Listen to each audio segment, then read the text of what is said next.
Je suis présidente du comité d'organisation du Festival de la communication santé. C'est un festival qui a 23 ans aujourd'hui et le prochain aura lieu le 30 novembre et le 1er décembre. C'est le festival du monde de la santé et on essaie de regrouper toutes les problématiques du monde de la santé au sens large. Alors, jusqu'à présent, c'était beaucoup la relation avec l'industrie et le médecin. Et actuellement, les patients se réapproprient leur santé.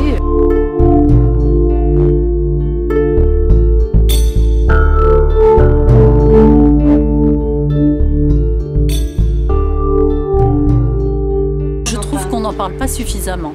En fait, en permanence, c'est le problème du patient. Et c'est vrai que le patient c'est important, mais on ne peut pas laisser pour compte l'aidant, parce que l'aidant, des fois c'est peut-être même lui qui est en train, paradoxalement presque d'en mourir ou de mourir de chagrin, et il est obligé de soutenir l'autre psychologiquement, mais il écope terriblement. Et ça me paraît vraiment très très important de porter ces gens-là, parce qu'ils auront une action infiniment plus bénéfique et plus positive sur le malade, si eux-mêmes ont bon moral, sont pas trop malheureux. Et je trouve qu'à plein de niveaux, même au moment de l'annonce d'une mauvaise nouvelle, par exemple, on pense à l'annonce d'une mauvaise nouvelle au niveau du patient. Oui, mais il y a quelqu'un qui reçoit ça et qui va perdre son compagnon, qui va, voilà, et c'est considérable. J'ai des exemples parfois de choses complètement tragique parce qu'on n'a pas suffisamment regardé les aidants. Aidant, ça représente beaucoup de choses. D'abord, il y a le mot aider. Donc aider, c'est en général quand même avoir du cœur, de la patience, être capable de soutenir. Et pour soutenir, il faut être soi-même en bonne santé. C'est comme lorsqu'on est un peu malheureux, on est parfois moins bon que lorsqu'on est heureux. Et bon, c'est pas facile de dire être heureux alors qu'on a une personne extrêmement malade près de soi, mais cette problématique doit absolument être étudiée parce que les gens se nourrissent les uns des autres. Et voilà, donc je crois que c'est vraiment votre démarche est tout à fait passionnante. D'ailleurs, ça m'a beaucoup intéressée lorsque nous nous sommes parlé, parce que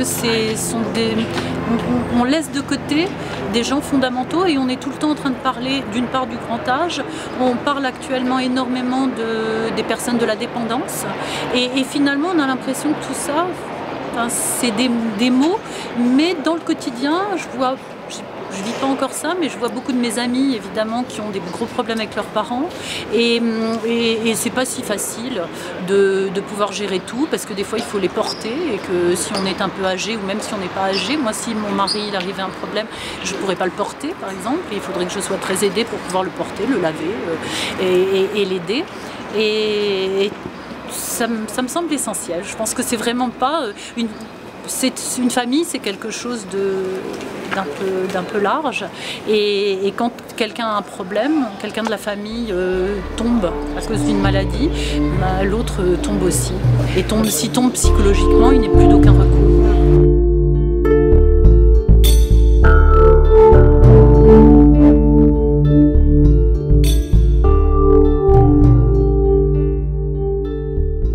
Je crois beaucoup aux réseaux sociaux, je suis une tweeteuse, c'est un peu addictif d'ailleurs, mais je trouve que c'est très important déjà de voir qu'on n'est pas isolé, que d'autres personnes, alors peut-être même des voisins, et on l'ignore parce qu'on vit tous on vit tous de façon peut-être, la vie fait qu'on vit de façon un peu isolée, et c'est vrai que les réseaux sociaux, ça permet de voir qu'on n'est pas seul, et quand on n'est pas seul, on est plus fort. Une chose déjà très favorable, malheureusement, c'est que tous, un jour, on est touché ou on le sera. Donc déjà, on est tous concernés par ce problème, et avec une population vieillissante, évidemment, ce problème nous concernera tous, et plus tous les problèmes on a fait parler, les AVC, etc., qui font, ou un accident de la vie. Voilà. Donc ça déjà, ça fait que ça ne peut laisser personne indifférent. C'est pas comme une maladie rare, c'est un phénomène de société qui est considérable. Donc déjà, la communication peut venir de là parce qu'elle peut intéresser déjà des pouvoirs publics qui vont s'intéresser à la dépendance, qui vont s'intéresser aux soignants. Ça coûte quand même moins cher, une personne qui reste chez elle coûte quand même moins cher à la société, donc c'est un épineux problème dans une période de crise. Et ce problème-là, c'est tout l'intérêt de la société quand même d'avoir des aidants en bonne forme et qui évitent que la solidarité sociale s'applique dans un hôpital ou autre, où la vie d'ailleurs sera beaucoup moins agréable. Donc voilà, et ensuite au niveau de la communication, on a aujourd'hui tous ces réseaux, on a cet internet qui est une révolution qui date un petit peu, mais enfin qui est quand même fantastique. Les réseaux sociaux, il faut vraiment faire connaître, faire savoir, diffuser et puis voilà, faire flèche de tout bois.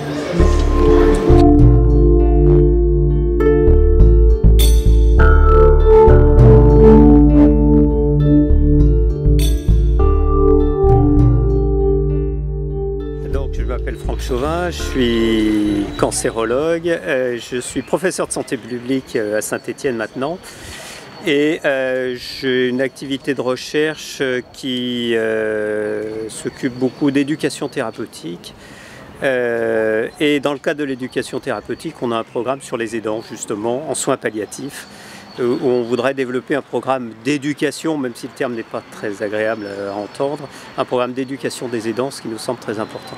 En travaillant sur ce sujet, et notamment avec les médecins de l'hospitalisation à domicile, il nous est apparu que des pays étaient très en avance par rapport à la France, l'Australie par exemple, même certains pays européens, et prenaient les aidants vraiment comme des participants actifs à la prise en charge des patients. Qui dit prise en charge, dit formation, dit communication, dit accompagnement aussi. Il nous est apparu dans ce travail préliminaire qu'effectivement on pouvait avoir un référentiel de formation des aidants qui leur permettent surtout de ne pas s'épuiser et puis de répondre aux objectifs qu'on attend d'eux dans la prise en charge des patients. Le propre de tous ces programmes, c'est effectivement d'avoir un corpus de compétences à acquérir. Et puis autour de ce corpus de compétences, il y a les personnes. Et les personnes font tout en fait. C'est elles qui mettent en œuvre ce corpus, etc. Le problème, c'est que toute seule, sans l'acquisition de compétences, c'est extrêmement dur, c'est épuisant, etc. Et donc il nous a semblé intéressant, mais les Australiens l'ont fait avant nous, donc on n'invente rien, de définir ce que devait être ce corpus de compétences. Et puis après, profiter effectivement des nouvelles technologies, etc., pour que les aidants mettent en œuvre ce corpus de compétences et avec leur personnalité, et puis la personnalité de la personne aidée aussi, c'est une interaction.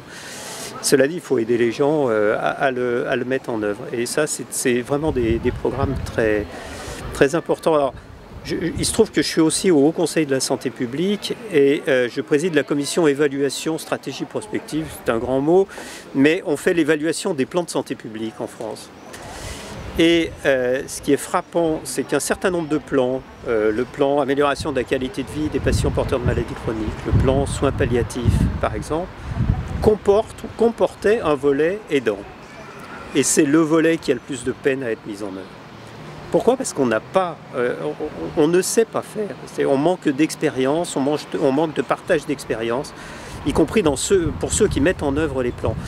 Et je crois qu'il y a vraiment une réflexion à avoir là-dessus, c'est-à-dire ce que vous faites, par exemple, comment je le partage? Comment j'arrive à diffuser cette expérimentation et comment j'arrive à en faire un modèle qui est ou non transférable, et transférable dans quelles conditions? Et c'était l'objectif de ces plans de santé publique, d'être transversaux. Ce qui est quand même assez frappant, c'est de voir qu'en fait, pour beaucoup, ils sont restés à un stade extrêmement embryonnaire. Et donc il y a une réflexion à avoir là-dessus. Les ARS, a priori, devraient permettre ça. Je ne suis pas persuadé qu'ils y arrivent. Moi, je crois beaucoup au terrain et je crois aux expériences de terrain à condition qu'on mette en place les outils de partage d'expérience, ce qu'on appelle le retour d'expérience en méthodologie, quoi. À mon avis, y compris la réplication de ces expériences doit faire l'objet d'une évaluation. C'est ce que les Canadiens appellent la recherche interventionnelle, c'est-à-dire comment ça se passe en population. C'est-à-dire j'ai une expérimentation, je la diffuse, comment ça se passe en population. Et là, le danger, c'est d'appliquer un modèle d'expérience, d'expérimental. On n'est plus dans l'expérimental. Et donc, il y a des méthodes mixtes qui associent du qualitatif et du quantitatif et qui permettent maintenant de faire ces évaluations avec des sociologues, des anthropologues, etc. Et on voit que l'outil, un bon outil, c'est un outil en fait, qui disparaît derrière son usage. Et l'idéal, c'est quand on oublie l'outil, on aura notre réponse quand on aura oublié l'outil. Moi, je pense que là l'outil aura vraiment pris toute sa place.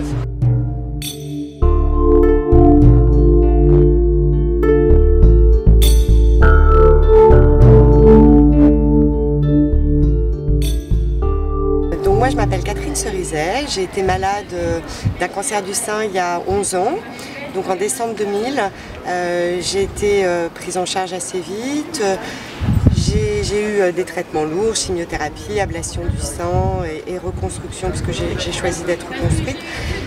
J'ai rechuté en septembre 2002 et donc je suis repartie dans la ronde des traitements lourds qui sont finis finalement en 2008. En 2009, j'ai créé un blog d'information sur le cancer du sein qui s'appelle Après mon cancer du sein. Et je suis très geekette, donc j'adore les nouvelles technologies. Je suis très présente sur Facebook, sur Twitter et tous les autres réseaux sociaux qu'on peut y trouver aujourd'hui, ce qui n'était pas le cas en 2000. Et c'est une des raisons pour laquelle j'ai créé ce blog et je suis très présente, parce que c'était un gros manque, pour moi ça a été un gros manque à l'époque.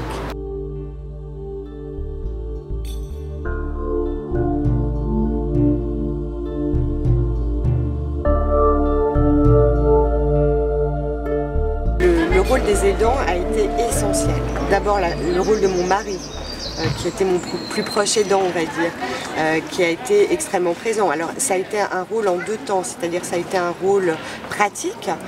Moi j'avais des enfants tout petits, donc ils prenaient en charge les repas des enfants, les accompagnements à l'école quand je sortais de chimio.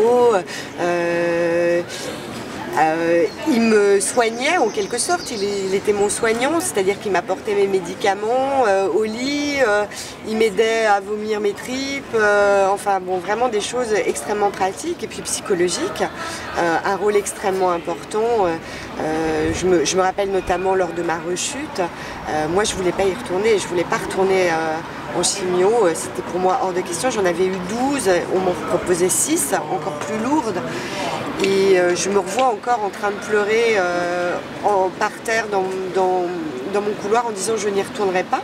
C'est lui qui m'a pris les mains en me disant si on y va, tu viens, on y va. Il y a eu mon mari, il y a eu mon père qui a été merveilleux, qui lui avait eu un cancer de la prostate quelques années auparavant, qui avait accompagné ma tante qui est décédée d'un cancer du sein 2 ans avant que je sois diagnostiquée et qui lui m'a accompagnée de façon métronomique à tous mes examens, tous mes rendez-vous, toutes mes chimios et qui comme lui avait subi un cancer, savait ce que c'était. Il a été absolument merveilleux, il est mort depuis et vraiment ça a été mes deux plus proches aidants.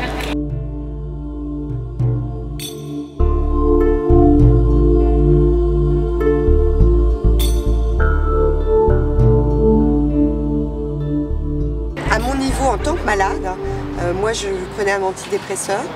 Cet antidépresseur, je l'ai pris pendant pratiquement tout le temps de mon hormonothérapie qui a duré 5 ans. Et j'ai découvert sur internet que l'antidépresseur était en totale interaction avec mon hormonothérapie. Et c'est moi qui l'ai appris à mon médecin. Et bon, c'était trop tard parce que c'était la fin. Et sa réaction ça a été de me dire bon bah vous êtes guéri puisque ça annihilait les effets de l'hormonothérapie et que vous l'avez pris pendant tout le temps de l'hormonothérapie, si vous aviez dû rechuter, vous auriez déjà rechuté. Donc je pense que au niveau de l'information, c'est extrêmement important. Et puis pour les aidants et les aidés, au niveau de la rencontre avec leur père. Oui, leur père PAIR parce que rien ne remplace la connaissance du vécu, l'expérience en fait. Et quand mon mari a aidé cet ami, lui avait l'expérience de ce qu'était être un aidant d'une femme atteinte d'un cancer du sein. Et je pense que les nouvelles technologies apportent ça parce qu'elles permettent de mettre ensemble des communautés, alors des communautés de malades, des communautés d'aidants qui sont alors beaucoup plus anecdotiques sur le web et permettent d'avoir un échange mais de trucs, d'infos, d'astuces, on peut même imaginer, ça existe aux États-Unis, des sites qui permettent aux amis d'un malade de mettre, ben voilà, moi, ça se présente sous forme d'agenda. Moi, à 8 h du matin, je serai là pour accompagner les enfants le lundi.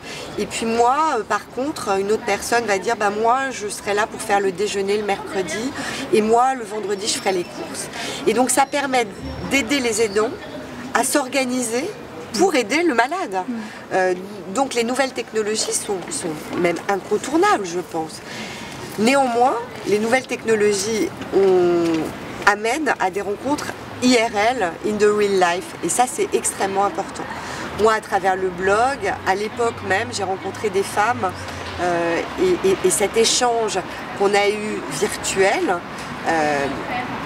a abouti à des vrais échanges. On se rencontre vraiment dans la vraie vie et ça crée Alors il y a des chaînes de solidarité qui se créent sur la toile et ça se termine par des amitiés très très fortes. Mais on se rend compte de l'importance, et Edouard vous disait tout à l'heure en aparté, putain, mettez de la joie dans la vie, quoi. Enfin, je veux dire que c'est important, c'est nécessaire.